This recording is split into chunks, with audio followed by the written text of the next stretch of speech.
Welcome to Biggest Geekus. We are your hosts. I am Joe. And I'm Randy. This is episode 204 of our show. The date is Tuesday, September 3rd. September 3rd, 2024. No, I did not change that. We had snafu last week, so we pushed that topic and outline to this week. And I it's didn't got get timed. a tornado. Date on it. A tornado did not hit at my house, but it was very close. My wife and sister-in-law were home alone. They did a good job. They battened down the hatches, but it trapped, that new pavilion I put up. It didn't completely trash it. I thought it did initially, but I had some of our buddies, both the Gregs and Jeff came out yesterday, and we looked at it. We think it can be repaired, but I'm going to need about 15 new pieces. And it currently stands. It's vertical. It's back in place. I'm really angry because the insurance was basically for just failure of mechanical parts, not of God, acts of God. So the wind coming by knocked it over, poked it into the house. insurance company says, well, we can't help that the wind did that to your house. Well, the insurance we purchased for that through Amazon won't do it. Oh, they only pay out for failure of the item itself, not for, I get you. It wasn't your homeowner's insurance. Yes, Ironman. Pavilion took some hit points. If it had 50, it took about 20. And it still stands, but it needs I got to replace some pieces. And this is a pavilion that took 4 guys, Larry Ellis in the house, 7.5 hours to get put up. So are there pieces that you can get replaced? Yeah, we're going to find out. So we listed them all yesterday. We looked at all the pieces. We were going to try to fix it. We're like, and I knew it was bent. It was jacked up. And we need to get these pieces replaced.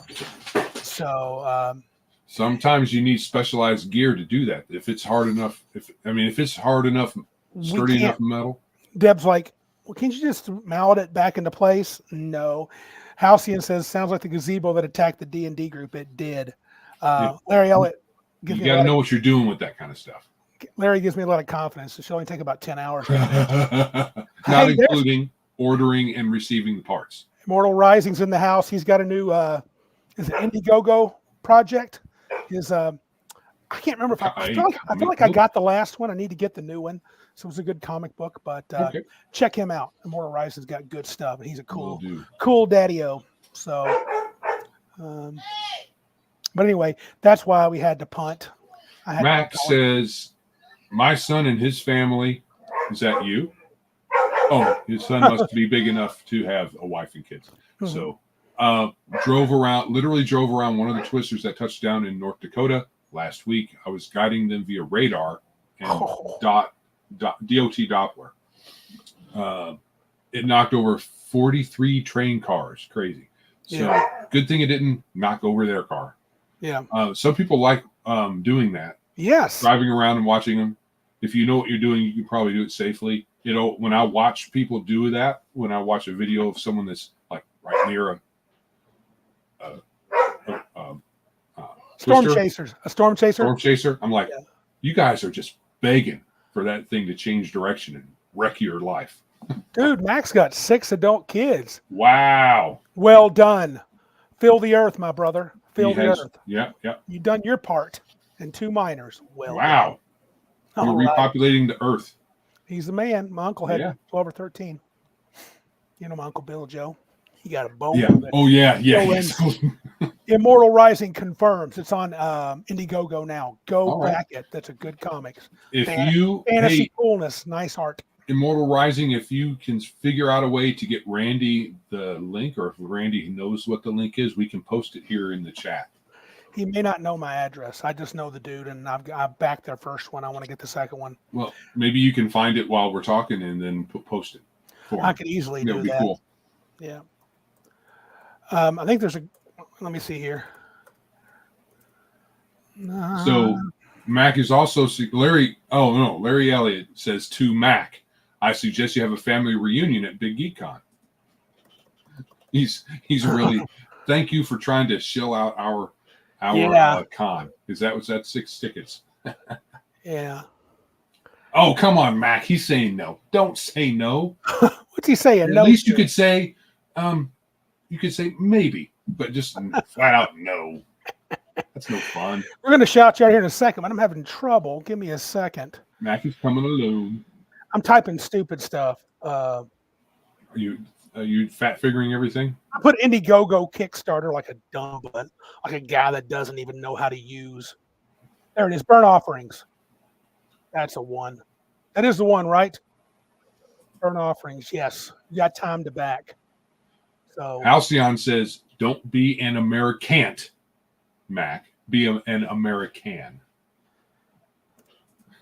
There. I just posted it in there. I think that's the right one. Yeah. So, yeah, burnt offerings. Yeah. Well, I hit click, but YouTube won't let me put it in there. How does that work? Did it do it? Did you put it in the YouTube part? I did. Is that a no? No, you don't do that. Right, because that's crazy. Yeah. Put it in our comment thing here in because YouTube has stupid rules. Yeah, have stupid rules. That's okay. Yeah. But so Grand Con, Halcyon asked about that. Just for those out there who don't know. Yeah. You can't click on those, but you can copy and paste those. Or you can look at them and type them.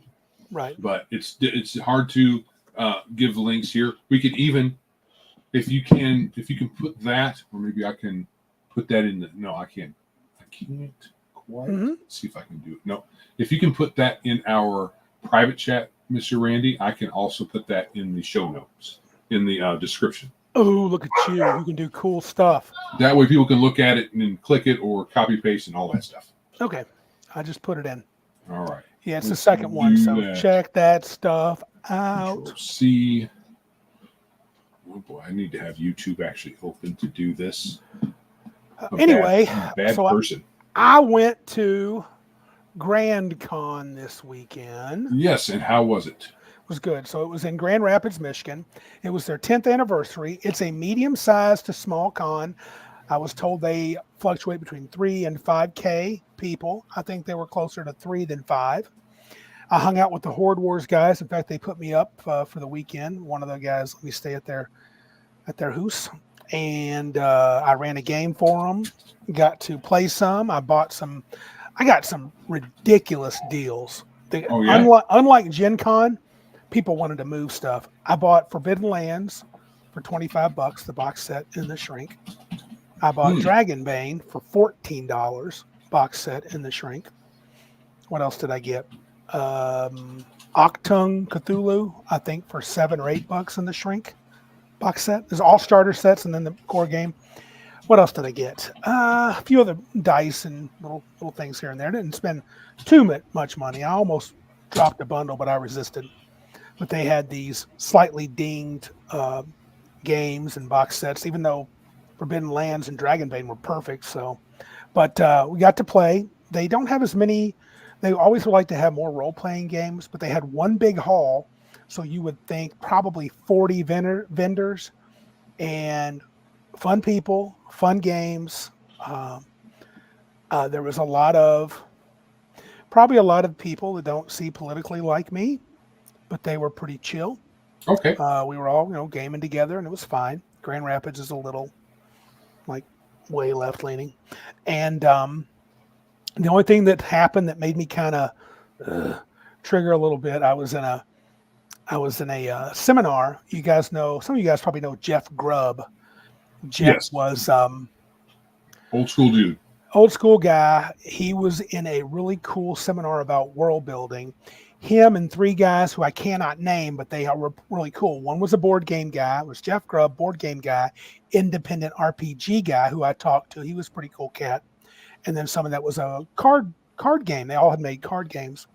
And it was a really great little seminar. But some clown in the audience asked the question about how are you careful to do representation in your games? And they all genuflected there. So that was a little even Grubb. I was just like, they weren't like licking his boots, but they're like, yeah. And I'm like, oh, just make your games and shut up. But that wasn't them. They didn't bring it up. The panel did not bring it up, but the audience member did. Of course. So because they can't help themselves. Mm-hmm. Because people like us, we just want to play a game. We don't care about that. But then they'll say, "Oh, you're privileged." But I think the game designers didn't necessarily want to jump down that road, but they quickly just said, "Oh yeah, we got to be all part of the mafia." And that's crew. Yeah, and that's why they get what they get then. Yeah. But yeah, so Grand Con, I would say, honestly, I would love to go back. I think it's a convention that all our Cabin Con guys would actually enjoy because it's low key. Mm-hmm. And they have all the games that I saw were all in the same big hall. And you would think it would have been loud and impossible, but it was surprisingly manageable. The noise was not bad. Um, but the tables weren't completely full at all times. So, oh, Well, that's good. It was good timing except for the one little wrinkle. Do they have at that? Is it big enough that they have like the cosplay people running no around? cosplay, no the cosplay that I vendor saw. stuff? There were vendors, like I said, probably 40 vendors Mhm. in basically a U shape and a long hallway. It was at Mhm. the DeVos Convention Center there in downtown Grand Rapids. It was $50 for Friday, Saturday, Sunday, full day Oh, of gaming every well, day. that's a good deal. Yeah, it's a good deal, and you don't pay for games, so it's like Big Geek Con Yeah.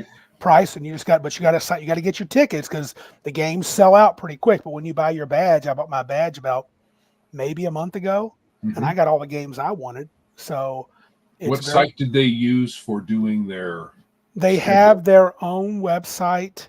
And I know the Blackwall guys were not terribly happy about it. It's kind of clunky to run through it. I had to drop one or two of my games to run a game for them, and so it was hard to do. I had to do it the day of and just go up to the window. But luckily, we got there early. I snuck in with the Blackwall Games guys, so I was pretending like I was a exhibitor, but I wasn't. It was pretty sweet. Got to look at all the crap before everybody else did. So And you didn't even have to sign an NDA. I did not. And the Goodman Games, there's a Goodman Games representative who was not from Goodman's directly. He was a local guy. He was a cool cat. I know the Goodman Games has almost been kicked off my list because of some of the stuff they do. But I'll be honest with you.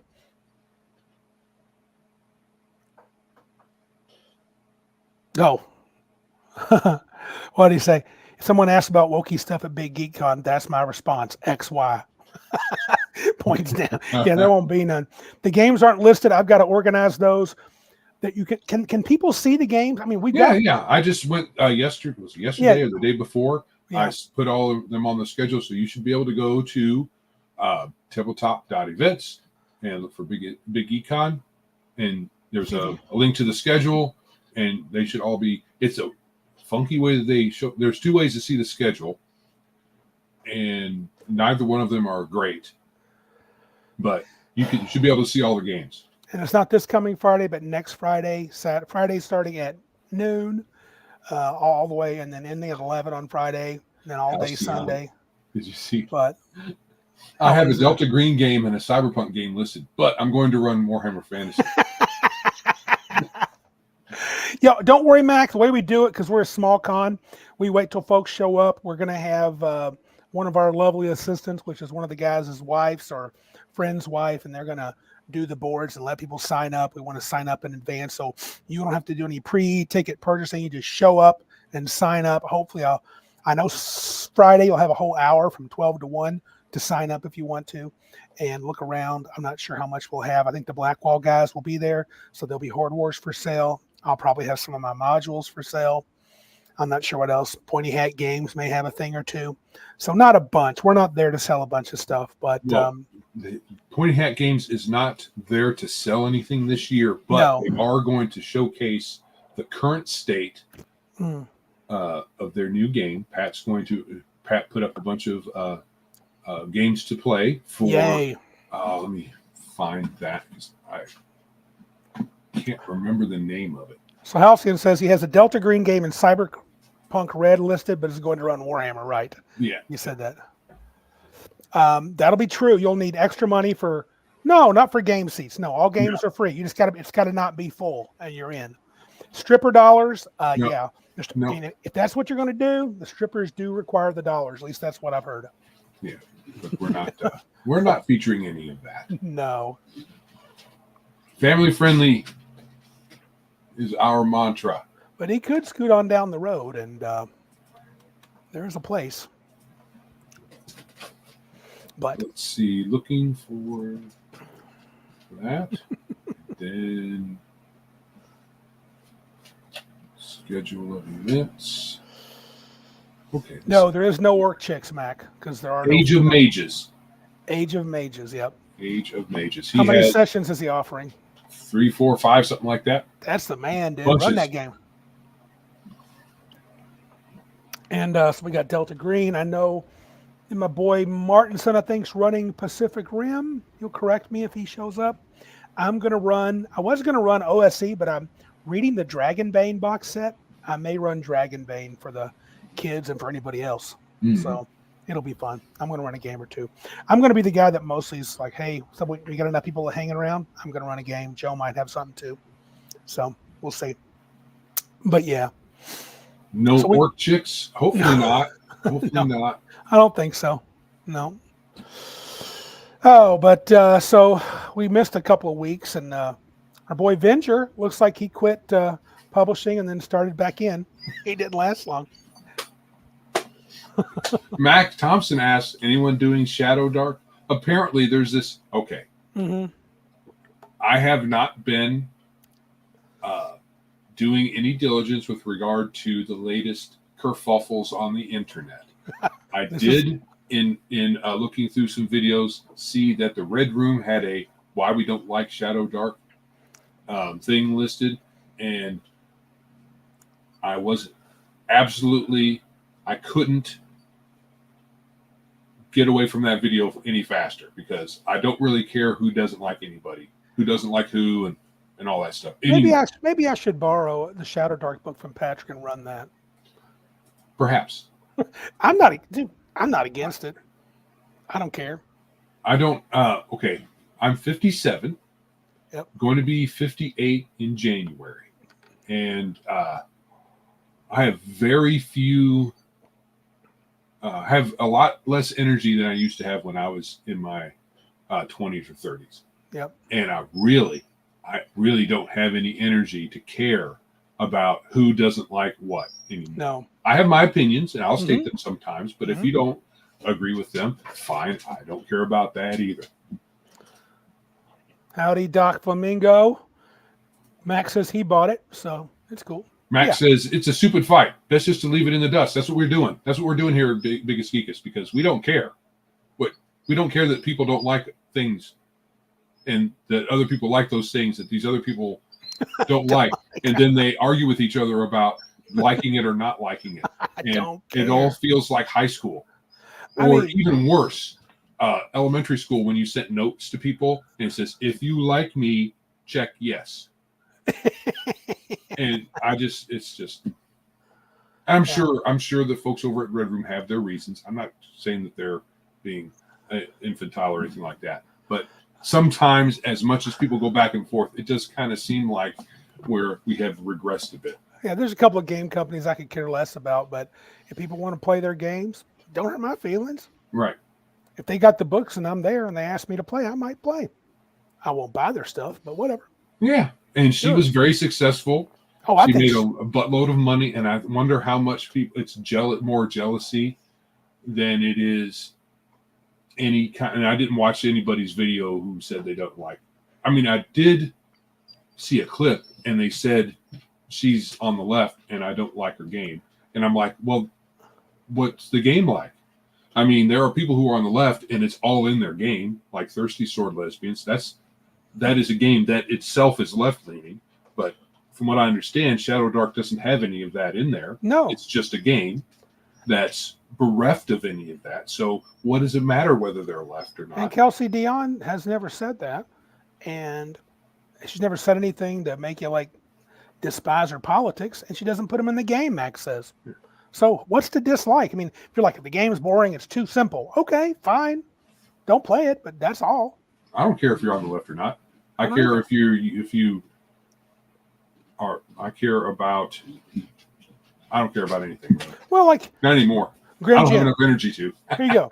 Take Grim Jim. I'm 100% sure he and I are completely polar opposites politically. But he was on this show. He seems like a fine man. If he was at my table, I played with him. I played D&D with him one time with a T-shirt or story, maybe twice. He's a fine dude. He's a fine Yeah. player. I have no issues. Whatever. You Believe what you whisper barely at human register in some corner in your room the word COVIDs. He over on the other side of the world will cringe in fear and obey every government regulation that there is. Well, hey, And, if that's and what he that's wants the way. That's fine. That's just the way some people are. Mhm. They're very fearful, and they're fine with using the government to accomplish things for them. As long as it's for them and not trying to oppress me, I don't care. Yeah, it tends to do that though. Yep. All right. I think that's because probably put politics into the game. That's what we want. Yep. We just want a game. Yep.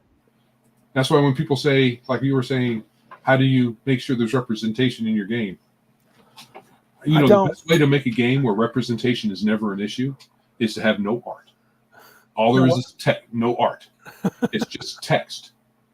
Yeah. And write it in a way that uses no pronouns. And it says wizard, rogue, fighter, dragon, roll D20. Who cares? Then there's no representation to be had. All that stuff is really more beneficial for or detrimental to a game world, not the game itself. It's a lot of self-inserts. Who cares?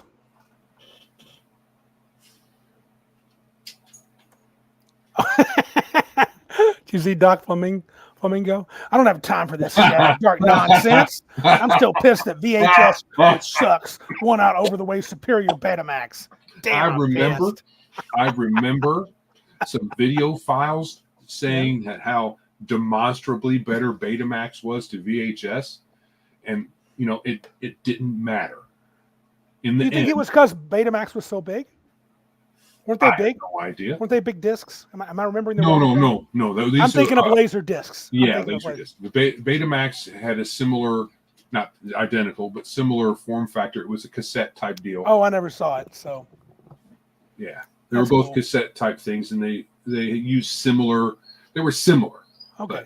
But from what I understand from video files, Betamax was superior. But now we have 8X TVs that are 10 feet wide in our homes. So right.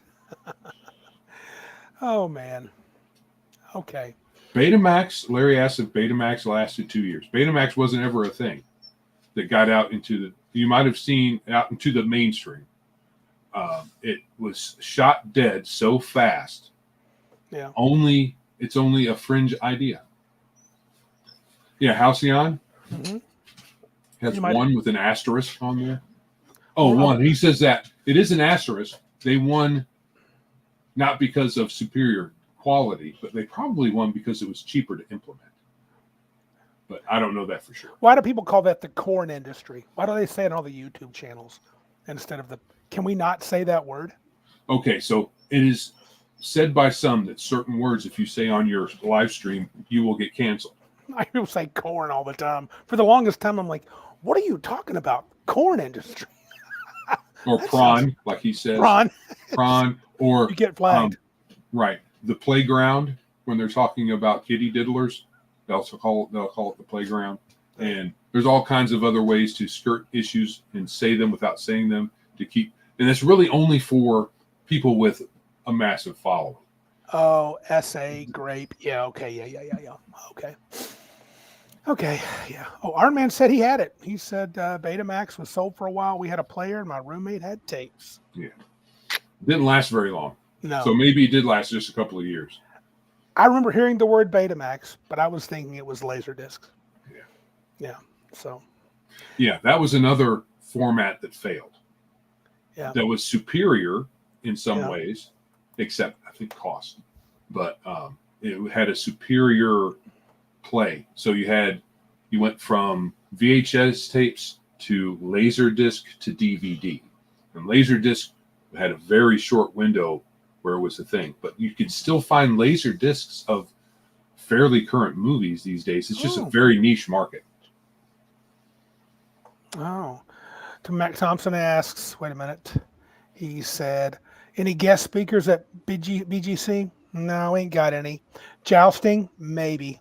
For me and Joe, probably get into an argument or two. We might pull out pencils and start jousting with each other. Karaoke? We could do that. You don't want me to karaoke. Oh, you want me to. You guys heard me. I'm practically a superstar singer. Superstar. So, yeah. Might be two. Might be one. Vendor tables. Horde Wars. That'll be it. Yeah. It'll be one table with maybe two if we have enough copies of things. But yeah. Yes, Joe and I will be guest speakers. Sorry, I screwed that up. Beta actually did have some use for video playback and commercial use, but never caught on for public use. Right. So Iron Man, I think, is talking about Laserdisc. He's probably talking about Betamax. Yeah. It was better looking video than VHS. Yeah, every video file I've ever heard talk about it said that. It's okay. Who knows? I don't know. I didn't know the industry. I just was like, well, I never owned a player, never saw one played. No, and it's interesting only from the point of view of how a visually inferior product won out in that scheme. Maybe it was marketing, better marketing. Maybe because it didn't matter to us, the end user, right? Mm-hmm. It couldn't have. No, because I mean, it's going to look a little bit better one than the other one, but we don't have any say. The end user, we didn't have in that vein any say over that. Just like we didn't have any say over when went from records to cassettes to DVDs. Yeah, there were some other formats in there, but those were the primary ones. Right. And it just went that way. Yeah, there was what was those tapes that they put in often in cars, like in the 70s and 80s? Big, 8-track. 8-track, yeah. Right. So they had 8-track as well, which was another one that some people might have said that was superior, but ended up not catching on. Okay. Anyway, None of this has anything to do with D&D. No, but it should. I feel like it should. Maybe we should make a game that is stored on Betamax. Betamax. You got to play it by owning a better 8-track. Right. You must use this 8-track player to play the biggest, geekest role-playing game. Dude, our man said earlier, $60 for a VHS. He said his first player was over. Are you talking laser or are you talking not beta?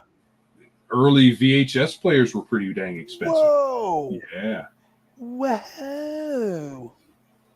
That's pretty hardcore. And the movies themselves, VHS movies were about $60 a pop, and then they went down in price. Right. And then if they're collector's items, they went back up. But yeah, all of this, except maybe cassette players. Is that a car in your background? Yeah. Okay. I was like, wow. For some reason, people like blaring their engines. Yeah. Anyway, I don't think cassette players or cassettes themselves were ever that expensive. I don't remember them ever being expensive, except when cassettes first came out. You couldn't get a discrete standalone cassette player. They were part of other thing, like a jam box. Yeah. Laserdisc crashed. Doc Flamingo said Laserdiscs crashed and burned right away. They actually looked very good, but were bulky and nothing came out for it. That no recording killed it competing with tape. Oh, okay. Yeah, and cassette tapes, you could store a lot of them. Laserdiscs were like records. They were much more fragile. And a lot of movies had to have two. Like Superman, I think, had two. Dude, Larry Elliott, relative to a couple years in gamer, homie comes up with good analogies. Beta compares to D&D. Video version of 4th edition. No one played it. Right on, Elliott. Fire, son. That was sweet. Yeah. Well, home video started out as a reel-to-reel, and you could make your own home videos. But I think the Betamax and VHS were the first offerings for, unless people could get a hold of reel-to-reels. I guess you could if you had a lot of money, but VHS and Betamax were the first affordable option for home video that you could rent, theater movies in. Yeah, Max said he had Porky's on video disc. We burned that disc out. Yeah, watching that at the gym scene probably. Let's see here. All of those 80s movies, they were like, they're cute women in them. Yeah, they're hot and everything, but you're in a theater with a bunch of people. What are you going to do? Halcyon said, remember the old board game called doorways to horrors that use the VHS. I remember VHS video, board games and stuff. Yeah, Right. Then yeah. yeah, yeah, yeah. And Dragon Strike. Yeah, yeah. What was the one that wasn't a game? It was Scourge of Worlds was a disc that Yeah. you could get back in the third edition there, but it wasn't. I don't think it was a game. Might have been a game. I don't remember. I think it was for DVDs. So anyway, let's get to. Should we get some gaming topics? Let's talk about some gaming. So Venger, what happened with Venger? You talked about it. Well, I just mentioned it quick. All I know is Venger was like, he made a comment that when he's like, I'm done. I'm doing this last Kickstarter and I'm out because of something about the shadow darkening of the OSR or the hobby. But that wasn't all. I didn't think it was going to get a lot of traction, but it did. And so people now turned into a big thing. But Venger was going to quit because he wasn't making money. And now I think he's going to go to print on demand and he's going to be able to make it work. But he quit for like a week and then came back. Oh. So, that's okay. I mean, I like Venger. He's a cool cat. So. But is this what he does for his money for his whole living? I don't know. I think he and his wife both have a job, but I don't know for sure. Your microphone did not like that comment that you just made. I think Venger and his wife both have a job, but I'm not sure. Okay. Because I'm not sure. From what I mean, he does sell some, but it doesn't seem like his sales are likely enough for him to, which is probably why it prompted him to retire. I thought it was kind of funny that he quit and started, but you know what? Stuff happens. I wish him the best. Well, maybe he was disheartened. Yep. And at least he, yeah. What can you do? Mac's getting tired. He says, "What's the dang topic tonight, losers?" Right. So we talked about Venger because it's on the outline. Right. You mentioned Shadow Dark. I did. Somebody else also mentioned Shadow Dark in the chat here. Someone named Mac. Yeah, he's instigating. So we talked about that. So what we're going to talk about as our main topic is whom do you serve, the player or the character? And I brought this topic up to Randy in a slightly different vein. Yeah, I kind of butchered the outline, but I think we got a handle on it. Yeah. Now. Who is challenged when we play? The player or the character? Who should be challenged? And I think it's probably different, it's hard for the character to be challenged outside the player and vice versa, except in certain circumstances. Right.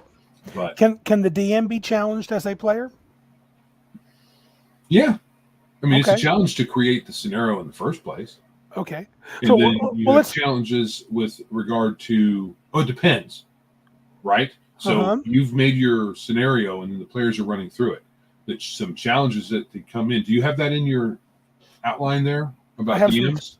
Yeah, well, I have the GM setting up for challenges, yes. But Mac makes a good point. This is what I was getting at. He says, what perspective? Okay, I can't get us to show. I don't know why.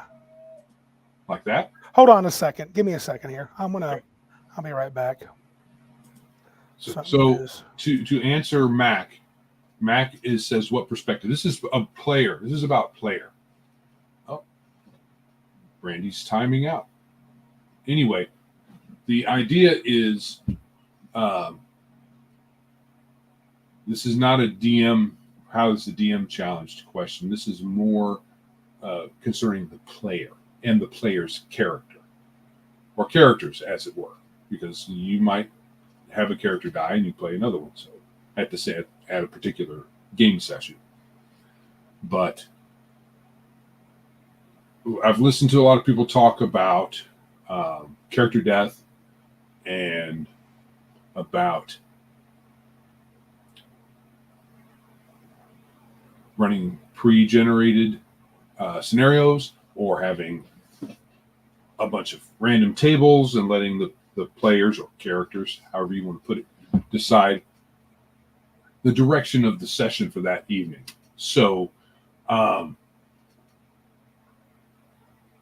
is the game there for the player, which is what I think, or the character? Because the character is a piece of paper. Oh, there's Randy back. Were you having some problems? I don't know what happened. I was on something happened. I don't know what happened, but completely blanked out.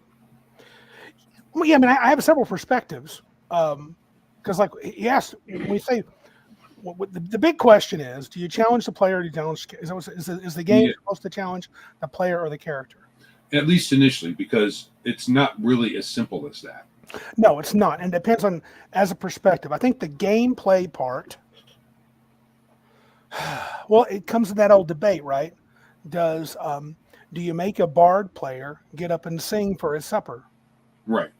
Do you make Yeah. a fighter lift the sword at the table and try to swing it coolly as if he would hit a goblin? Well, no. You make checks for the character, or you let them role play. I'm going to sing and let them do the talkie. So I think there's times both are important. I think there's times where it makes more sense to challenge one over the other. Right. And Um, as far as D&D is concerned, especially fourth edition, I didn't play very much of, third edition and previous you know, role playing, I don't even think fifth edition does much with it. Role playing your character, as in I'm playing somebody who's not me, so maybe the character's personality is slightly quirkier than yours. So you're playing that character. There's no necessarily in-game consequence of whether or not you pull that off well. So the example I was talking with my wife earlier is you're playing a suave character who's you know good at talking people into doing things they may not necessarily want to do, right? right. Your character is, but you're not, and then you don't pull that off very well at the table. So what's the consequence of that? Well, as far as the game is concerned, it's at least as far as D&D, there's nothing. You still make the check. There's no penalty or whatever. But not in second edition, not in first edition, when there was no skills. No, what I'm saying is, there's no consequence for you if you, as a player, don't pull it off very well, right? You don't pull off a role-playing situation very well yourself as the player. Normally, if you're in an edition of the game that has a skill check for it, you just make your check.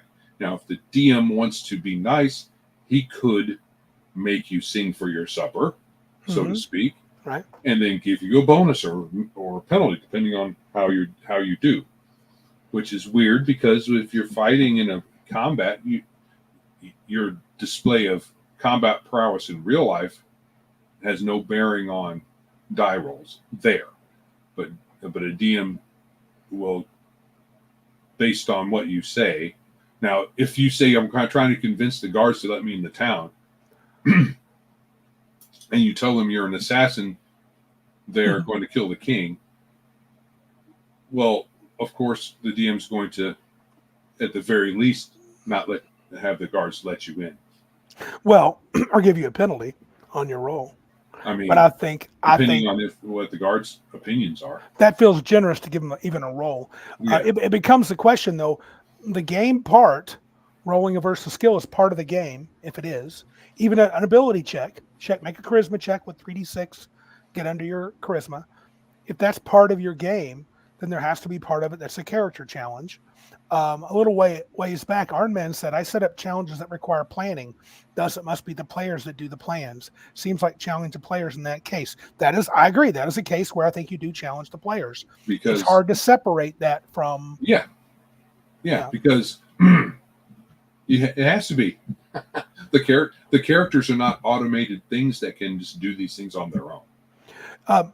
Yeah, Mac, he said, Mac's wondering what we're doing exactly. He said, so actual role-playing versus just game mechanics to move the story forward. That's one thing. I have some other things to add, but yes, that is part of it. A couple of funny things before we go too far on, because Mac asked if we're doing 2D or 3D role-playing. And then Mac said, oh my God, maybe 4D, and Doc Flamingo had the best. 4D is just 3D plus smug. So very good. I think when I started thinking about this topic, I was wondering how the game is best served or best played. But of course, that's subjective. It's hard. But you're trying to say, like, I think when we play, I like you to let you use your character abilities. Mm-hmm. But like, here's the biggest. What about a puzzle? A puzzle or a what's the word? A riddle. I do riddles sometimes. Riddles and puzzles. I think the idea of rolling a check for that it's fine, but leaves like, it's like, oh, you made your intelligence check, so I'll tell you the answer. That just leaves a lot of like, ugh. Where Yeah, why even do it? if the players figure it out, and I've heard this, I feel like I read this somewhere, that let's say that, Joe's playing an intelligence 3 barbarian, and I'm playing a 20 intelligence wizard, just to switch it up a little bit tonight. And we're trying to figure a riddle out, and Joe's like, I got it.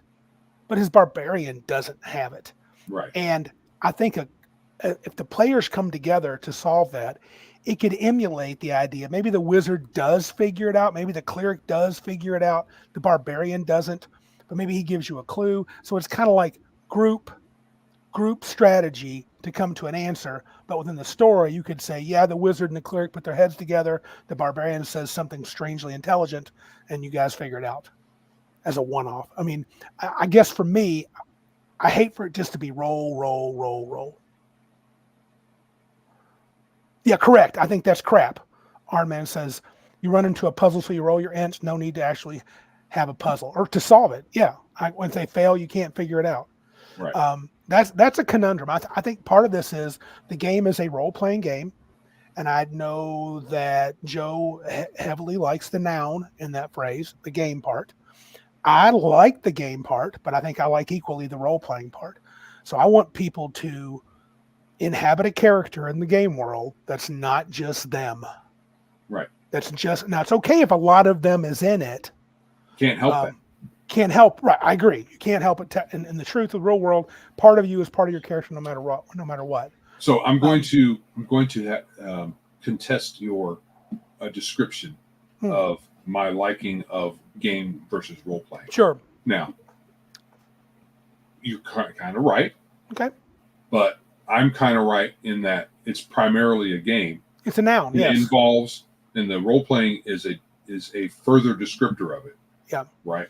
A board game, a card game, a role playing game. Yeah, I get you. It's a game that involves role playing, and anytime you see these videos of the oldest hands at the game, they're not doing all this thespian stuff that Mr. Gygax insists that we should be doing.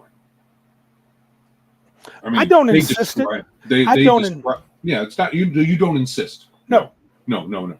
But there is a vibe in our hobby with some people that the role-playing aspect of it is the primary versus the game, which to me is kind of weird. Okay, look, I would say this. I think it is a game. I mean, but the thing that gets me pumped up to play is not the game. Because if it was the game part, and let me clarify this, if it was purely the game part, then I would love board games and card games. And you know how much I don't. You don't. I will play them, but they're not my favorite thing. Right. I like the role-playing part. Now, I did hear Mr. Max Boivin one time. Max Boivin used an analogy. This must have been over a year ago, where he was saying he's a big proponent of the 4D role-playing, which is weird, but whatever. I don't want to go down that road. He said, when you take on a role, originally, you took on the role of a dwarf. So you're the dwarf of the party. That's the role you're playing. The dwarf of the party. The fighter of the party. Not role as in acting. It was role as in position in the group. Yes. That's old school. I think I can play that, but I will wear down quickly in a matter of sessions if all we're doing is, I mean, I had a group of Pathfinder guys, I said it before when I ran at Gen Con. Yeah. The fighter goes over and does this, the wizard does this. It was like attack pattern delta. Right. And I was like, okay, it's fun for one time. I like the guys. Which is weird. They actually liked me DMing. We love how you get into character. And I'm like, why? None of you do. That's weird. Here's the thing. Not only does a table have a certain gestalt to it that everybody kind of buys into. Yes. Okay. Different people at that table can vary. They can. We do. You like getting into the role a little bit more than I do. Yep. Maybe a lot more. Some days, depending. For me, it's more internal. I could actually. It's my imagination that gets caught, not my external acting or thespianism. It's more internal for me. But yes, I don't know, maybe. Because they're teaching them how to role play. I don't know. I think they just they didn't react, Mac. They were just like, I thought they hated me. Then the next year they looked me up specifically to play at my table. And they're like, dude, this guy's, and it was funny because they complimented, they go, oh man, you're a great role player. You need a character. Then they went straight back to attack pattern Delta. And they were efficient killing machines. I will give them that. But I could play a game. I could play a session where no dice was rolled. I don't know if Joe would enjoy that. Joe's seen it when I've almost done it. Didn't mean to, but I almost did. Yeah, I was. Yeah, you're bored. You're very bored. I get it. Yeah. Could I play a campaign like that? Like Amber? I don't know. So the dice are a replacement for action. And if there's no action, if it's just thespianism, I get really bored. Like talkie action, like what's it called? Improv theater, kind of critical role stuff. I mean, I could do some of that. I'm more role play. Like I could be a little actory sometimes, but I do like combats. I do. I like the mechanics. I like big things to happen. I like monsters to try to kill characters and characters to take down giants. It's fun. You can do all that narratively. You can. But to me, and that's fine as an element in a session, right? Mm-hmm. You do a lot of rolling. Maybe this particular one, for whatever reason, doesn't matter what the reason is, it fits for you to narrate that. Right. That's fine. But if that's all that you do, to me, that would just get kind of... This is funny. Max says, some gamers are English majors, some are math. Look what Max said. Come on, dude. Math is his job, though. I know, but it's a good point. I've said that to Joe. A lot of people ask me. My friends say, "Dude, why don't you like to play poker?" Because I can figure the probability of hands out. I can do that. It's not a hard thing. Right. I don't care to. Honestly, I want low math at my table because I just don't care to do it when I'm playing. I kind of want to forget that part of me in some ways. Yeah, because your job is math, but you still like math. I do. I absolutely love it. You enjoy it. But when you're sitting down for funsies, math is not necessarily what you're thinking. No. But I mean, I get it. I think Mac is using a good analogy for some players that are like that. Like, for example, I know you've never done this. One thing that used to always perturb me is when a character, like someone would just name a character like Bob. I'm Bob the Fighter. And I also don't like dumb names. I'm Doo-Doo Head the Barbarian. Yeah. I really, Dingleberry. I hate that with a passion. You know what else I hate? Is when, and I've done this myself as I don't know. Anyway, when people make character names that are impossible to pronounce. Right? Without some kind of pronunciation guide underneath the name. Yeah. So, and that's a part of like the whole thing with playing games, though. Yeah, that's the role-playing thing, though, versus you don't want someone to be too much into it, like you said, and have a backstory 70 pages long. But I do think it's more fun than if I'm Randy the Cleric versus, like, what did I wrote on there? Valterius, the Initiate and Priest of Talos. Some cool name. I do, too. I agree. But they need to jump on. What do I always do? What? What do I always You're looking engage? for it. You're looking for it. Yeah. And but I don't think you have to have a plot train, but but a one shot they have to. I like to engage with what is presented, but sometimes what is presented is a deception, or railroad isn't really the right word. Jenny and I, my wife, were talking about it earlier. Some DM styles that are stifling. Yes. When you play and you realize that the DM has a story going on in his head, and the play that you have between the characters is incidental. Right. I get it. Yeah. They have an outcome. It's already been decided. It's going to happen. And the players are kind of just window dressing at best. Well, Max got it. Tenebriel Necromancer, Lord of the Black Desert. Fear me. That's his character title in in Pathfinder. Right. That's fine. I can pronounce all of that. But I But can when also people have silent Q's and 15 R's and all kinds of dashes and curly Q's, and you can't pronounce it. Gaming is not a big deal. I guess I brought it because a lot of times in fantasy novels, yes, people think it's fantasy-esque to have unpronounceable names, and they do that in modules for the game. right. But at table play, it's not usually a problem. But And module, my wife thinks I do that when I name my NPCs. She thinks that I'm like giving these crazy names. She thinks a name like Valteris is totally complicated.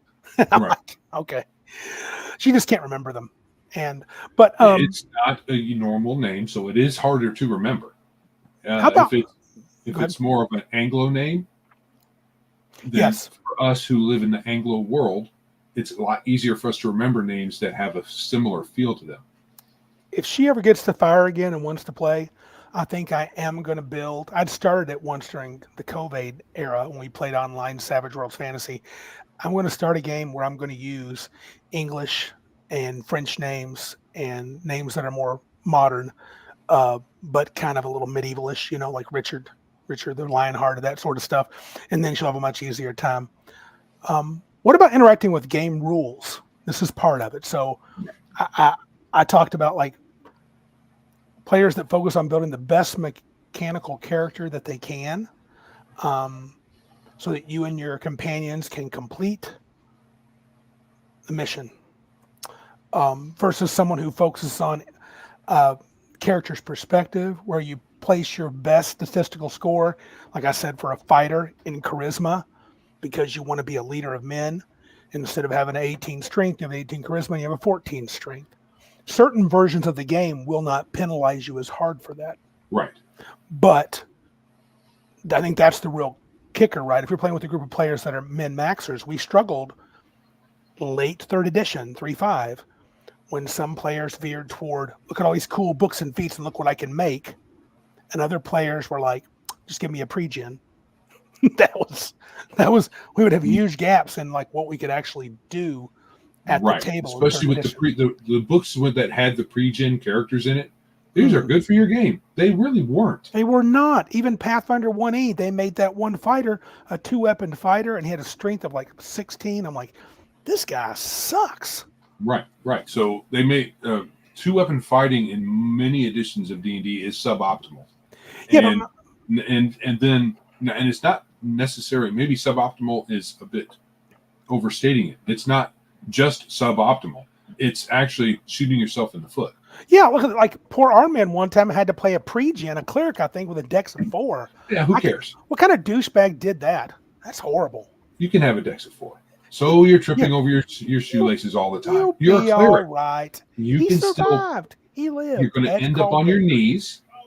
You're a cleric, so that's a good position for you. Oh, look at Mac's sweet name. He says this name out, Zheng Shui Sun Jiao Toi is out. In fact, we're going to send the assassins after you now. Yeah. But I mean, so that would be like the character, playing for the character, learning all the rules, maxing them out, which I don't think is a sin to men. I don't think that's a maximum. I think it can get ludicrous where like, why do you have to be able to do like, I am the king of all cleaving. In 3rd edition, I can cleave like nobody's business. That's literally all I can do. I'm 10th level. My will save is +1. Right. So people will, but that's actually not min-maxing. Right? You're right. So min-maxing is you also cover your weaknesses. So you'll instead of, you'll be really, so a min-maxer will be really good at cleaving. Correct. But also take Iron Will. Yeah, and be decent at his will save. Yeah. Won't totally suck. So like your old-time character Butch was really good at will saves, considering he was a warrior. Well, the other thing is with the way that we did our characters then, where we could constantly test. Well, basically, you could constantly test all of the game rules. Yes. Change your build up in between sessions, and I arrived at some ideas. And I don't remember them all because it's been too long. But just having the best strength and the highest hit points, while that will get you far as a fighter, isn't necessarily your best bet. It's probably 2nd or 3rd bet, though. It's not top, but it's only 2nd or 3rd. Yeah, versus a player who will Be a little hamstring bit. Yeah. hamstring themselves too much. Yeah. And So if you're going to be a fighter mhm, and you don't have it, and your strength is a 9, let's say. and your con is 11. Yeah. But you're a smart, wise fighter. Mhm. You're not a fighter then. Not Not really, not in D&D, because right? as I don't care who you are, what you think you know. If if I wield a sword all day for my job, I'm not going to be average or sub-average in my character's strength. He's going to be at least a little bit above average, You would maybe think not so. hugely. He doesn't necessarily need to be Schwarzenegger or better or Batista to be an effective fighter, or But reasonable, or even reasonable. you need to be able to fill the role as character class Yeah. in your party, and if you can't, you're kind of useless. Yeah, the fighter in D&D operates off strength. Old school D&D, that means TSR, strength of 8 to 15, no difference except weight allowance. Right on. Right. So you could have somebody. So perfect example, Xena. Remember that old TV show? Mm-hmm. I don't remember the character's name, but he basically wore pots and pans for his armor. He was a little skinny dude, Right. and he was brave, and he wanted to do well, Mm-hmm. but he had no training, and he wore pots and pans for his armor. Right? Mm-hmm. He always got beat up. Yeah. So in a TV show, for comic relief and perhaps the conscience of Xena at times, Joxer, right? Yeah. So he ended up being the conscience of the characters when they went astray. It served the story in that TV show well, and he was funny. But Yep. we're not in a TV show. We're playing a game. Yes. So if you're not really concerned with completing the mission that the DM has prepared for you to go do, then play whatever. You could have a fighter with a 3 strength, or maybe all of his statistics of all the characters are below 10 in 3rd edition, where it makes a difference. If they're talking about older editions, it could be much lower, or you don't even have to worry about it. Uh-huh. Have stats that don't have any effect on any of your rolls, so don't reflect anything about your character, Mm-hmm. and just drink beer, eat pretzels, throw stuff at each other, and have kind of a meatballs, or a what's the one where the guys holler food fight? Is that Revenge of the Nerds? No, that's the old 70s. It's a college movie. Yeah. But Animal House. Animal House. So you can play your D&D like your Animal House. Doc Flamingo said a Who minute. cares? Oh, I'm sorry. Doc Flamingo said a minute ago, I like to start a campaign as a sandbox and just start prepping once I know what the player's taking interest in. You might have a group of players who want to play a very intelligent fighter who is not the greatest warrior, but he was trained at the local, school of fighting, and that's what he does. And if you have a campaign that's not reliant on them going to the Tomb of Horrors or completing the Temple of Elemental Evil, but doing whatever the heck they want to do, then there's no problem with characters being even vastly different from each other. I could Right. I'm the heavy role play guy, and I want to be a weird fighter who's only got a strength of 9. My con is 10, but I was trained that way, but I was very intelligent. So I used my intelligence to get through boot camp, and Or maybe everybody plays evil half-orc fighter assassins, and you Yeah. go kill everybody all the time. And Mhm. if that's the kind of play style that you have, that's fine. And none of this really even matters. Yeah. So when the GM writes stuff, does he write to challenge the players? I know Iron Man seems to think that's what he does with planning. Or do you challenge the characters? Do you do battle situations that'll let the wizard have a chance to use his cool new lightning spells on this creature? Or he uses it so much so you decide, well, he's been lightning bolting everything, and I want him to have a tough time. So the next thing they're going to fight a Behir that's immune to lightning. I mean, is that okay if you meta that as a DM? I think you Is that- can. I mean, how much of that prep is worth it, especially if you have players that tend to go off the wall? Yeah. Right? Yeah. Mm-hmm. And what if a situation you thought that the wizard was going to really have a hard time, the fighter goes up there and crits the dude, Right. and they're out in the first round. Well, so whatever you built it for didn't end up happening. Sure. Or what if you built it so the wizard couldn't just one shot kill it? Right. But So the fighter could maybe. what, as a DM for you, is a better question for you than me. Mm-hmm. Do you like just coming up with cool challenges or what you think are cool challenges and not worrying about what the players can do? I do. Because the older I get, I used to worry in third edition about what you could do. Now I kind of like, and like a game like Savage Worlds, it gives you so much room to do a lot of cool stuff at any level, at any point in the game, that you can just make up stuff and let players see what they can do with it. See if they can be creative. Our man makes a good point here. He goes, he likes to challenge the player, but keep the level of character in mind to make those challenges. Yeah, you don't pull a Balrog on third level characters and say, well, you walk in the room, the door's locked, and you got to fight a Balrog. no, but there could be a Balrog around. Absolutely. There could be signs of it. There could be Yep. knowledge that there's a Balrog at the 10th level of the dungeon if you do stuff You like could that. even meet it and give them a way out. Yeah. Or not. You could make it tough. Say, hey, if you end up you're going to this dungeon, you're going to Moria. Is it Moria? Yeah. Going to Moria. There's a Balrog there. Durin's Bane. He's in there. Do what you want. You can fight the goblins, but you might run into the Balrog. And when you do, your fourth level, you're in deep doo-doo. Right. So I was thinking that, I just had a train of thought and it took a left turn. Mm-hmm. So a lot of talk in third edition. I don't know how much in fourth edition. Fifth edition, some, I guess, was there's always been this talk of CR. Yes, challenge rating. Right. However, it's presented in the newer games, designing scenarios as an appropriate challenge. Challenges, right? Right. So when players go in, when you sit down at the table, the players should expect appropriate challenges. I think that's definitely a fifth edition thing. But I think that takes away if you always are expected to hit a scenario and you're just going to use 20 or 30% of your resources, so to speak, hit points being a resource, and you just rinse and repeat 2 or 3 times for your session. To me, that takes some excitement out of the game. There should be a chance not only you can have great glory. Do you see how, like you guys at one time at Cabin Con, we first had the Horde Wars guys, you guys snuck in there and killed that dragon that you had no business killing. Correct. And you got great rewards.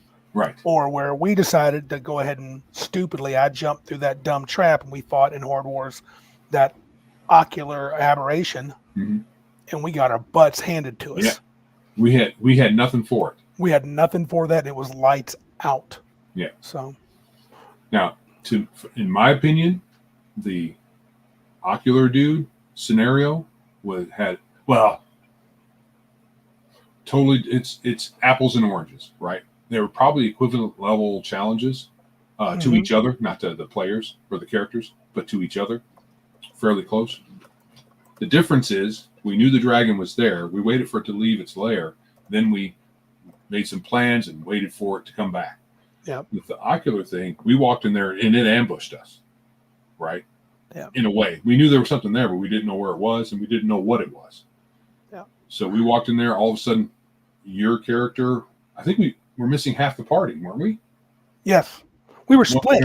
We were split like dummies. Yeah, yeah. So we played poorly. We were batting out of our league, and I did the supremely stupid thing, but we all did some not so bright things. We separated the party, and that cost us. And that thing was just it had a number on us. So and another part of this is character death, right? How much we sometimes are attached to our characters, how much that we want continuity. Right. We want to be able to tell a story about our character from first level to 20th level or and beyond, and it be continuous instead of having to go through 15 characters to get there. But that's not D&D. Not really. No. It can be if you're really lucky. But. Well, if you want to play that way, you can, and you can be real careful and throw a lot of softballs and always do appropriate level challenges. Never make the big bad guy more than a level or 2 above the party. Make sure they can win. Make it sound cool. You can do that. That's one way to do it. Mm-hmm. I think it's better just to make your bad guy. Yeah. And whatever you think is appropriate. and then see how the characters overcome it or run.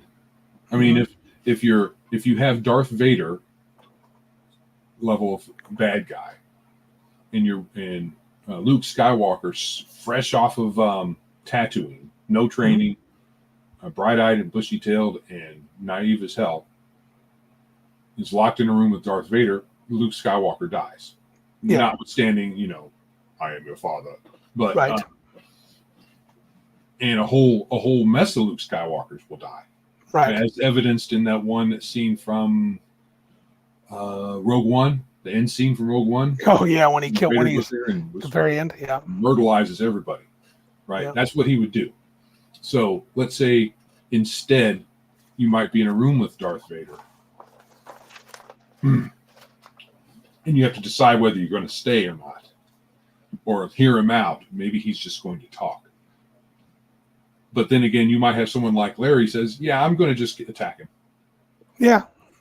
Yeah. Because he has a one character that will do that. Yeah. So how about this? When you're talking about puzzles or traps, this is a player versus character. What if you design a puzzle? What if you design a puzzle whose answer is putting the last 7 or 8 Super Bowl winners, their names in alphabetical order? Just because and it's a cool puzzle, but it's weird that it would be in a fantasy world, or it's weird that it would be in your horror game set in the early 1900s, Right. So, I mean, if you just want to challenge players, then I would say, why not? Because everybody's this is Bob the first playing, this is Bob the 17th, my 17th try at a 3rd level fighter. And I refer to myself as the fighter of the party. The fighter goes up and asks him what he can do. The fighter goes up and attacks. And could you would there be wrong? I mean, I feel like in a game like that, if you're really focusing on the characters or the players, then I think there's nothing wrong with bringing in real world things because they don't really think about, I don't know how much they think about the fantasy part themselves. Well, plus it's a challenge presenting puzzles that reflect the game world, which is what your example puzzle does as far as the real world. Yep. It reflects the real world's culture. So bringing up a puzzle that's culturally appropriate for your game world is a challenge. Right. Now, you can get medieval puzzles that everybody has seen, or read about. Right. And the thing is, we expect those things as players, and DMs what to put those in because of Indiana Jones, because of Lord of the Rings. It's tropey, but the folks that write those novels, they know about the game world pretty intimately, and they're in control of the bad guys and the good guys because they're in control of all that stuff. So it's a lot more easy for them to present a puzzle that you can imagine would be from that world, than that the character has a chance of solving or screwing up and then winning anyway, like Indiana Jones did. Right. Yeah, it's nice if it's not a zero sum. You either get it or you're dead. Right. It's nice that's not the case. Larry, that's a good question. I'm not sure if tonight we can answer it, but it says the next question is, how long does it take a GM to learn the best way to prepare? My answer was this. I told him, you got to play lots of play. I mean, I've changed the way I prepare over many, many years. I still don't think I have the best. I think I was unbelievably prepared during the 3rd edition heyday, but I spent probably almost a 2 to 1 hour ratio preparing, meaning I spent 2 hours preparing for every hour of play. It would take me all week to get ready. You ask 10 experienced DMs that question, you're going to get 10 different answers. Probably. Correct. It's hard. I would say, Larry, just follow me, watch me, and do what I do. I would. Don't do that. Borrow or buy a bunch of modules or get some free ones. Run those for a while. Yep. And I know there's a lot of old schoolers that poo-poo the hell out of nothing wrong with modules. I love them. Love me a good module. And they are perfect for new DMs. I mean, back in the day when there weren't modules, you didn't have that. And then they made modules, and a lot of people liked them. But so you get your modules, and you'll get an idea of a way to have a scenario, and you can modify it from there. I'm so proud of Larry. He's already got the first lesson. He's got the first lesson down. Try to kill everyone and no treasure. You got it. Yes, That's how you write a good fun is adventure. paramount. The DM's fun is the only one that matters. Yeah. Here's a good player versus character question. What about dividing loot? Do you divide loot as players? Divide loot as characters? Well, I would say it's probably player, because back in the day, it was pretty much selfish. Everybody was selfish and open up a box and pick something up out of it and go look at the other person and say, "I'll sell this to you." Well, we had a system. It's Joe's turn to pick. It's Rodney's turn to pick. It's Ryan's turn to pick. And the non-spellcaster will get the spell book and then try to sell it to the spellcaster. Yeah, it was so dumb. Or just not ever do that. Not even give them a chance to get it. Yeah, I'm going to keep the spell book. You don't need it. A buddy of ours used the phrase when I moved to Michigan. It was one of the first guys I played with. He said they always played need before greed. So if a character needed something, then Doc Flamingo's got a funny one. Enough talk. What is best in a GM? To TPK the party, to tear their character sheets before them, and to hear the lamentations of the players. Yes! I love that. He is correct, sir. He is a graduate, Larry. Doc Flamingo is the graduate of the Randy School of Dungeon Mastery. Yeah. But, so yeah, I think I like the need before greed, where, your character, needs it. Like, if I get a spell book, why is my fighter going to keep it? Why is that even a consideration? We hand it to the wizard. Right. And if you get a sword, you're like, well, my wizard got a 16 strength. Good for you. I'm the fighter. I get the sword. Right. I'm glad. Well, I have 1 level of fighter. I have 9 levels of fighter. I'm taking the sword. Right. So this is the thing. If me and you and 3 or 4 of our friends where there was an apocalypse and we're wandering around finding stuff that's useful. Yes. Okay. And let's say I have training with handguns and you have training with no guns because you're a math guy. Right. No, but you have I have training with math books. Math books. So we find a math book. We'll give it to you. I should interpret it for everybody. Right. But actually, if we find guns, everybody gets one. Right. But if we find one, primarily, if we find one gun, I'm giving it to this guy. The guy in the military. That's an advantage over me. It is only imaginary. So at least a little bit. You have fired more. I've fired a few guns, but I'm not an expert.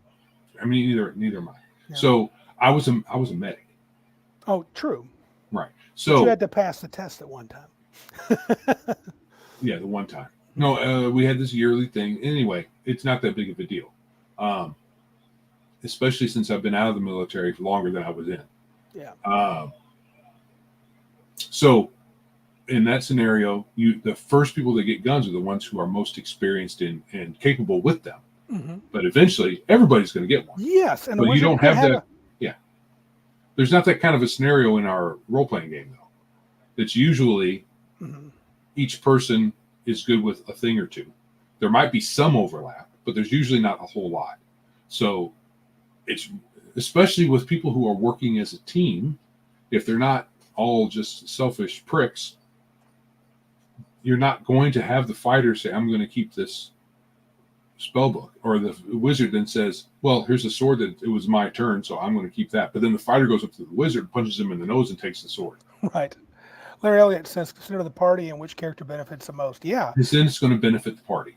Yeah, and because it will benefit the party. If your fighter has the cool sword and you only have one cool sword, give it to him. If he's a fighter guy, give it to him. Don't fight over it. It's magic plate mail. Probably should go to the fighter. You can make an argument with the cleric, but it probably should go to the fighter first. Right. So cleric needs to wait till the second set of magic plate mail, which brings up the other side. What about as a DM when you put treasure in? A lot of DMs are fond of random rolling. I enjoy it some. I enjoy the act of it, and I don't mind putting it in. But what do you do if every magic trinket you've given the last 7 adventures has been fighter items? Oh, look, a magic sword. Look, a magic shield. Look, a magic set of armor. Look, some magic gauntlets. Look, a belt of strength. Look at this. I mean, you could have the fighter decked out and nobody's got nothing. That's the way random rolls can go. Yep. Right. You have a string in a particular range of numbers that you just keep hitting that for some reason or another, and it always ends up being that, or it ends up being like Paul's feather token, or something that it has a niche property that can be useful, but it's not generally useful. But anybody could use that. Yeah. Ring of Protection. Anybody could use that. That's why, like in the Savage Worlds game we've been playing, that we played several sessions, I've done complete random treasure. You've had some really good hauls, and you've had some mediocre hauls. And by sheer luck, everybody got a little something. Yeah. Nobody got nothing. Right. So that's pretty good. And some decent stuff. Yeah. So, I mean, I lean toward random rolls, but I also understand for players, for DMs, like, hey, I've been giving out lots of magic items for the fighter. I'm going to throw in a spell book, or I'm going to throw in a scroll or a potion. The other thing is, what's on your random table? How is your random table constructed? Yes. Do you have your own, or do you use a standard one? All those matter when you're talking about random, because a random table, if you always only use random tables from the books, you're never going to introduce anything unique that you've thought of, unless you build your own table and build in some, or you alter some part of the table where there's like a range of numbers, and you say this instead of that, this small part of that random range will have my unique thing in there. Right. And eventually you may get to it. But right. Then you're like, well, I've rolled 12 times, and my unique thing that I would really like to be in the game isn't there yet. So it's just going to be in the next haul. I mean, I've done that. I've like said, I want this, or I've rolled something dumb, and I'm like, I don't like that. I'm putting this in. It's better. So, and I don't think there is a right or wrong in there. It's more just what decision do you want? What do you want as the DM? Because you're the arbiter. Yeah. Our man says weapons could have gem slots like Diablo 2. You find magic +1. Yeah, that's a +1 gems. That's something that actually 3rd edition did at the end.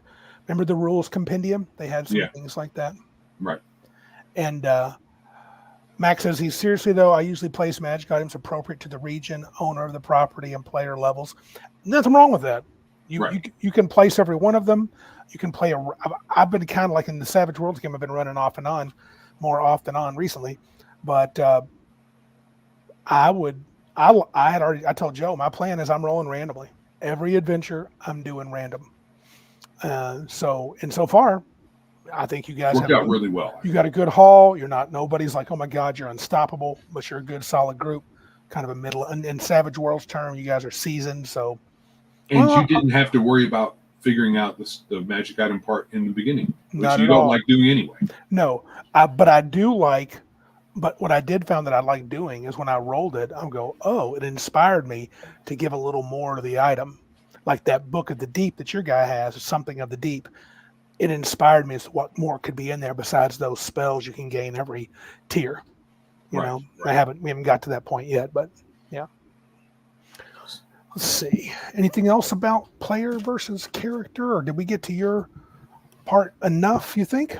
Well, I'm just thinking, I guess we probably did. Go ahead, man. No, because it's really a play style, and it's dependent on the table. Because if you're a beer and pretzels game, and you just, especially if all you do is everybody rolls up random stuff all the time, then these considerations aren't really important. Well, if you roll up random stuff all the time, is that part of the game that's catering to the player or the character, or neither? Is it neutral? Well, who's made the decision? The players. So in that vein, well, the DM says this is how we're using the rules. Who's a player? Fair. And the players are buying into it. So I guess the other part of this is who runs the game, right? How important is the character? Are we beholden to, like, folks who will say, this is what my character would do? So your character's tendencies that are written on a piece of paper are so powerful that your hands are tied behind your back and your mouth is being moved by your piece of paper. You can't do anything else other than what you character would do, especially if it's disruptive to the current game, or Yeah. I made an evil character. Well, I have an evil character. He's going to kill everybody because that's what evil characters do. And that doesn't have to be the case. Doesn't have to be. I think player trumps character stuff, but I also think that it's okay sometimes. That's what my character would do. I think you can do things that aren't like, I remember Balthazar was on. I don't know if he's listening. He was on a month or two ago. I think he's the one that talked about how his character took Black Razor from White Plume Mountain, a famous AD&D adventure, and he took it, and the players were like, they were, what are you doing? And he left because he thought he needed it to save his town, and his character became an NPC, and he was okay with that. Yeah. I think that sort of play, that sort of move, doesn't have to be thought of as, oh, it was a dick move. I mean, sort of. But that was his character's goal, and he's accepting the consequences. That one, he's an NPC, he's out of the group, and maybe if the group sees him, they'll kill him. And we're talking about the characters, right? He's not out of the play group. He's at his character's out of their party. Yeah, his character's out of the party. He had a new, but he was like a new character. And he told the DM, "I understand, I'm out." And I was like, "Yeah, I mean, if the group saw him again, they might kill him, if they could. Who knows? He might be possessed by Black Razor and be a 20-foot fighter." It's probably not a good idea to attack somebody who owns Black Razor. No. Our man did something cool. I've done something like this. He said, I randomly rolled a crazy powerful artifact for a party of first level characters. They are 6th and 7th level now, and on a mission to find out how to use it. That's great. See, that's where the randomness can be great, because it inspires more ideas. You know? Right. I mean, granted, if I rolled Staff the Magi by accident for Joe's 3rd level wizard, I would ignore it. But I think it's cool in theory. Or I'd make it would belong to some evil archmage that comes looking for it when he's 5th level. Get that back to me. Right. No, I mean, I might have said that it used to be mine, but it wasn't. I just wanted to take it from you. I want to take it from you. No, that could be cool. That's got a real cool. I know I've given a 3rd level character back in AD&D, or 3rd or 4th. He got a Frost brand. +3/+6. Yeah, and it was a powerful weapon. But he used that as his main weapon through. And it made him a little tougher, but it didn't break the game. No, it didn't. Not at all. He broke the game when he got a haste dagger. A dagger let him haste once a day. Right. That's one thing. But everybody was high level then. Planescape. So crazy. A lot of this, what we're talking about, is dependent on play style. So, and what the culture is at your table. If you guys at your table get off on, like we did when we were young, murdering each other and figuring out who could one up each other all the time, right? Then go for it. Or if you prefer a style where there's all kinds of ways to play. I guess my thing with this was more meta. Sure. As far as perhaps even as far as making a consideration when designing a game. Okay. So when you're making the rules, do you make them open enough so that, or do you make the rules? Do you make your system so that that caters to the player? Right. I don't know exactly what that means. It was just. I think that would my first instinct. Not as in not as in 13th Age where it's for them. Yes. But it helps to engage the player. If it engages the player, you have to allow some wiggle room for both the DM and the player, character creation.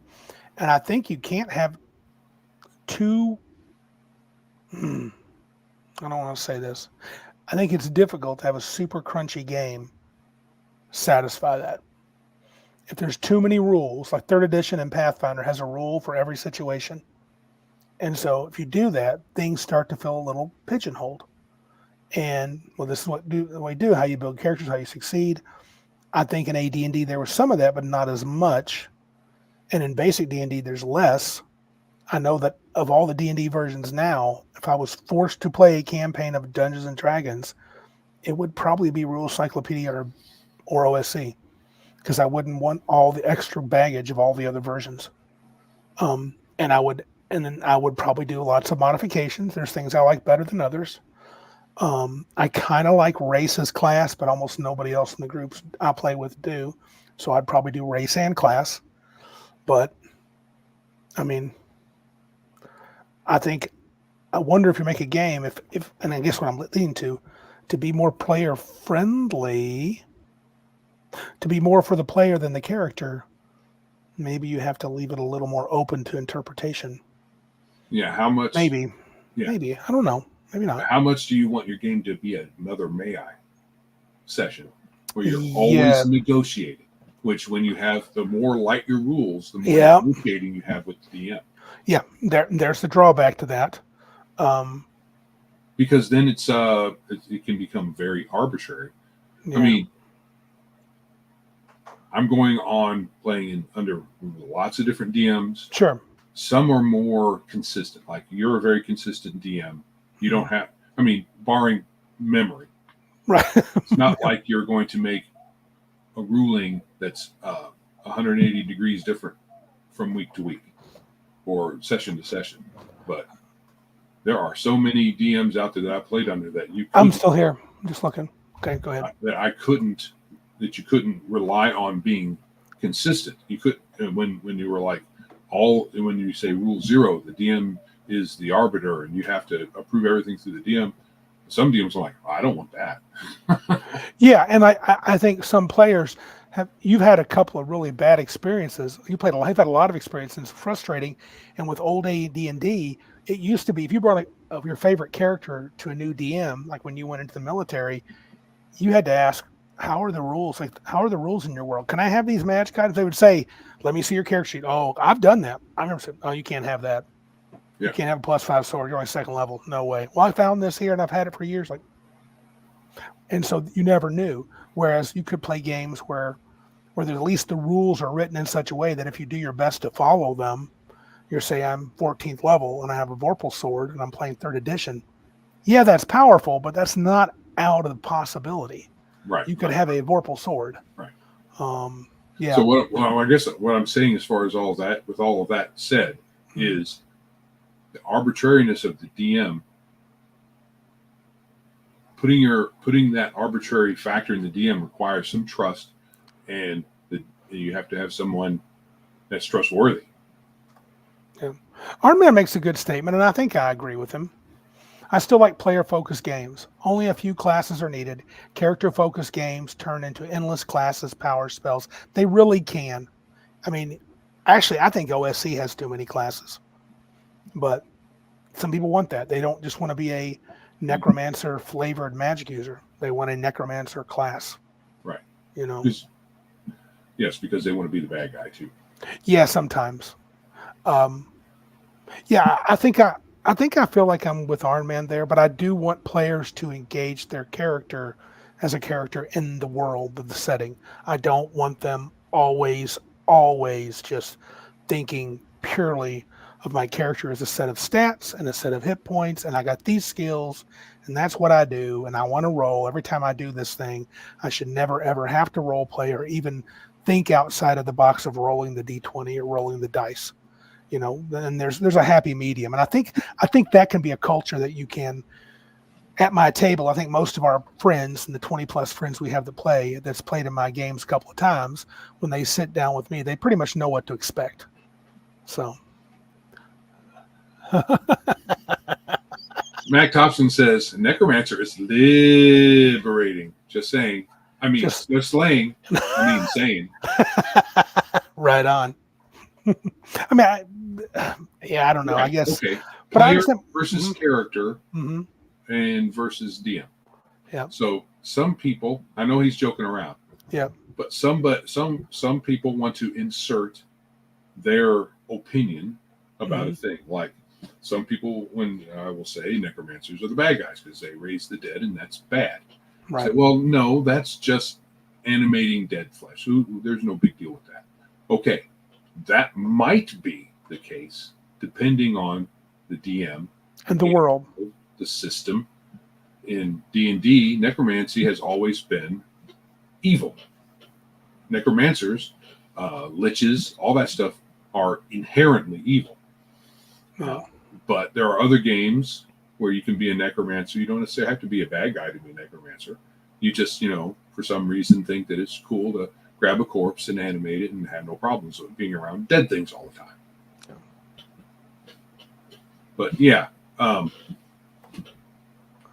do you, as the DM, cater to the player and let them dictate that aspect of the world, or do you take that and say that's mine? And if you do, can you still say that it's the player is a player focused game? I see what you're saying. So if I put the rails up or the boundaries for all classes and all races and all setting specific thingies, factions, the player's not having much influence on that, is it still a player focused game? It can be, but they don't have that freedom initially. Once they dive in, I can let them do a lot within. We've talked about you can be more creative within bounds than you can be with everything goes in my world. What should I be? Whatever you want. I think it would be. I love the idea of letting players like build the faction. Like they say, I'm from this. Like in 13th Age, you get those cool background points where you can have like, I was a member of the Black Hand Assassins Guild. What does that mean? Well, the players can develop that even through play a little bit, but you have to watch the players in 13th Age. You got to watch it. Players will abuse it. But from a world building standpoint, I don't mind it as long as it doesn't get too far down the road. Right. But I would like my mind. I have a lot of players that I would trust enough, like you, Joe. If you said, I want to build this guild of my character, I'd say, fine, you can do it. You can just do it. I wouldn't even worry about it. Nothing would make me, I wouldn't be nervous that Joe's going to make, these Black Hand Assassins are going to be unstoppable characters and no one can ever beat them. And, they're going to have some super artifact that they all get to touch and become immune to damage for 20 years. The extent I would probably do as a player is as part of a 2-sentence background. If I would say, hey, my character is being hunted by the Black Hand Society. Here you go, DM, run with that. Yeah. Yeah, you more would like me to take the details and just say, because you would like to react to what you find out about it. Yeah, and I think that's cool too. I think you can. There, dude. It's very possible. Yeah, it's very possible. But that's fine. Yeah. So Shadow and Sun says, I don't know. Would you ever date a woman who was into taxidermy?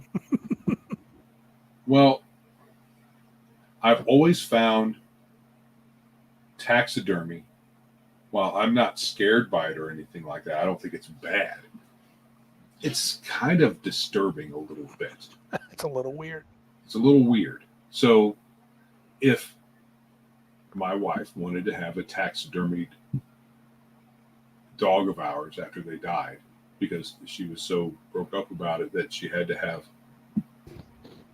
one of our dogs in the corner taxidermied, I would have to have a sit down with her because I wouldn't want that. I've never really, I don't have a problem with hunters and hunting, but trophies on your wall, you have a whole room full of dead animals hanging on your wall. This is kind of weird. I get it. I'm not going to poo-poo on it. No. If that's what you want to do, fine. There shouldn't be any laws against There's no law. I don't think it's an evil thing to do. No. It's not bad. It's strange. It's just a little weird. To me. Yeah. So, personally, depends on what you mean by into taxidermy. I mean, you can be into taxidermy. You can be kind of into taxidermy, and it really gets kind of strange. Larry Elliott would be disturbing if all her stuffed items were her exes. Yeah. Is it still called taxidermy if it's humans? Yeah, dude, I get it. I love seeing. See, that's where I'm a hypocrite. I love seeing a deer on the wall. I think that a deer head. I think that's cool. If you walked up to that, or a buck, that's one thing. Max 16-point buck. Yep. But if you're proud of you killing a bear, let's say, but you are a mile away with a high-powered rifle with a giant scope on it, and you put out a bait for it to walk across a track, and you just sat safely away. And now it's a good shot. A moving bear hitting it and killing it in one shot, that's probably very talented. I'm not well. But if you're going to take a picture of yourself with your foot on it, I'm the big white, grand white hunter. I'm like, yeah, I don't think so. I don't know. You still got it. Especially deer. They're skittish, dude. And they're good eating. At a bare minimum, it's good eating. Well, yeah, I'm right. But the point I'm making is it's easy to say you're great when you have all of the advantages. Well, it's easy to say a bear's great when he does. He does. 800 pounds, 2-inch claws, built like a Mack truck. Yeah, I mean, he can knock Take him out with a knife, then yeah. He can Good just deal. Oh, but dude, it's not fair. I'm not as strong as a bear. It's not. No, but you're a lot smarter than him. Correct, which is what I'm doing when I bait the thing and shoot it. From a mile away. Whatever. I just don't I don't see the pride. Would you say the same thing if I shot a bear that way? That's what I said, a bear. Oh, no. That has to be that's more than fair. You have to do that. You can't be stupid. No. Yeah. You need to not be in danger. But saying that you're the great white hunter, no, you're not. It's you didn't track it or anything. You didn't. What? Oh, you might have. You had to find out where it is. You had to make sure it was going to show up. And the bait helps. Yeah. To me, it's kind of what's the word? I don't know if I would put my foot on it. Anticlimactic. I don't know if I put my foot on it, but if it was a bear that was killing people and I shot it and killed it, I might mount it. I might mount it on my wall and say I killed that sucker because he was a turd. He was a murderous bear. Okay. I will give you that. I get it. I can understand. Mac's calling you a hippie, but Joe has got a little hippie in it. Not much. A little bit. I just don't. Okay, so the lady that was posing with a giraffe,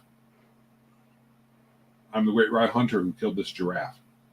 That's weird to want to kill a giraffe even. And then poses with it, a selfie. I'm like, whatever. I'm not going to say she's a bad person or evil or whatever, but I don't see what she's trying to do there. Hunting is just complicated grocery shopping, Hardeman says. There's somebody do it for you. I'm not against safaris either. That's where Joe and I disagree. I have no problem. I'd rather you not. I'm against it if you're hunting animals that are like dangerous, like endangered. But if there's a lot of lions around, especially if they're anywhere near villages in Africa, it's probably a good thing to cull the herd a little bit. Yeah. They can be dangerous. But I'm not I don't know if I'd be all that proud. Probably wouldn't be. I don't know. Even the bear thing, I probably wouldn't stuff it. I don't know. Who knows? To me, it's a little pretentious. Maybe. What if I had a 40 was a marauding bear that was killing people and you got it? Fine. What if I had a 44 Magnum in my tent? Some bear comes sniffing around me and my wife, and I shoot it 4 or 5 times and kill it. Could I be proud then? You can be proud. Okay. Especially you could be proud. Right. I'm saying if I shoot it from 15 feet away, that's pretty. I'll give you permission. That's pretty brave, dude. You got to give bravery points there, because that bear could literally cut me in half with one paw swipe. But this is just me, though. Right. I'm not saying you can't. I'm just saying, to me, it's weird. Joe is not coming to my house and saying, you can't do that, Randy. He might text me, though. Don't do that. Don't do that. Your profession is math, not shooting bears. Right. I don't know. Hunting, I think, is a very cool. Yeah. It's quite a skill. It's quite a skill, to whatever level you do it. So, that's true. What about this? Hunting with a longbow. That's something that's interesting. Yeah. That's pretty awesome. Yeah. But a dagger, hunting with a bear with a dagger, you're an idiot. Depending on if you kill it or not. You're not going to kill it. Not a grizzly or not. I don't care who you are. I don't know if you could even do it. If it's even possible. If you kill it, it'd be after you're dead. You could give the baddest ass fighter, melee fighter, MMA god a dagger. He would be cut into pieces. MMA has no bearing on. I'm saying the best fighter you could imagine on the planet. He would get his butt handed in like in a second. It would not be close. He would be a fool to fight a grizzly. I don't know if a dagger or a knife you can penetrate it enough to hit anything vital, except through the skull, which you probably can't do with your bare hands. Unless he can throw it through his skull, which I don't believe he can. No, it bounces off. Even if he throws it, he's not going to kill that thing with all that blubber. It's going to, you're dog meat, pal. You're dog meat. So, and but anyway. The eyes are too small to let the dagger pass through into the brain. I don't think you just couldn't do it. And in melee, you're not getting initiative. I don't care how fast you are. No. That bear's going to be like, whack. And that's all she wrote. It's over. So, I mean, you've seen grizzlies up, you've seen them in the videos. Those things are gigantic. Yeah. And they can move fast too. 40 miles an hour. Get out of here. Yeah, right, Mac. You're just going to piss it off. Yeah. But bow hunting from a tree. Boom. Kill that sucker. Yeah, you got to be good with that bow. You better be really good. These days, bow isn't like the old bows like the D&D people use. They are high-powered. You don't need to be Schwarzenegger to use them. And they have special tips that you can hunt bear with, I guess. Mm-hmm. Exploding tips. Not exploding. Shadow has 89 hit points, so he could survive. But I agree with Mac. We played Grizzlies and D&D like real. Yeah. I remember the first time when we played D&D and there was a lion. Yeah. And I was like, we're all dead. Yeah. We are so dead. We got these little pokers, and I'm in robes. How am I going to kill this? And I think everybody was surprised. Yeah, you guys thought, yeah. Like, well, that's as hard as it was. Now, to be fair. And Randy, you were like, yeah, it's only 3 hit dice. Like, what? Now, 3rd edition helped that, because if you got surprised by a lion at first level, it would kill your whole party. Yeah, four attacks, maybe 5. Yeah, and it would kill your whole 2 party. 2 claws would bite, and if it surprised you, if it hit with his front 2 claws, he gets his back 2 claws too. Yeah, you're dead. Doc Flamingo has got the counterpoint to mine. How many bears could Chuck Norris take at once? All of them. As many as Chuck Norris had to. All of them. He says lightning bolt. Well, you better get that spell off. Joe's talking about being surprised by a lion. And then in AD&D, you had your segments. Yes. Good luck. All right. What do you think, man? Has it been a good night? Have we chatted our ears off about players versus characters? Yes, I believe we have been successful. Yes. We decided that both are important, but Joe as a player is the most important. And like I said, inexpertly here and before, you can't separate you from your character when you're playing.